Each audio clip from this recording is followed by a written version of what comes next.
Hello friends, आज हम बनाने जा रहे हैं आम का रस पूरी। आम आ गए हैं, बच्चों को आम का रस पूरी बहुत अच्छा लगता है। आज आम का रस बना रहे हैं। ये 2 आम हमने ले लिया, अब हम इनको छील के मिक्सर में डाल देंगे। आम हमने छील चुके हैं, अब हम मिक्सर में थोड़ा पीस लेंगे मिक्सर में। इसमें डालेंगे हम 2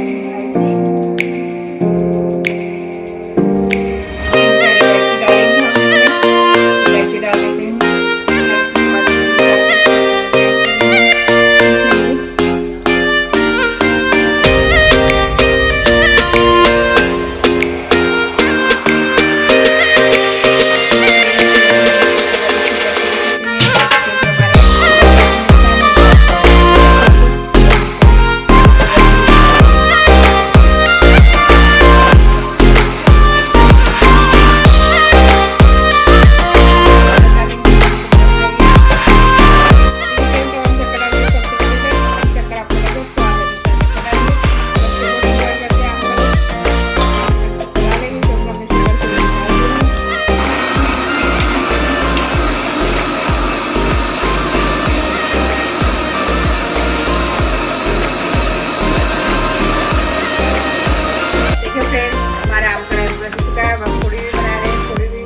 फटाफट पूरी बन जाएगी। आम का रस पूरी खाएंगे, एंजॉय करेंगे।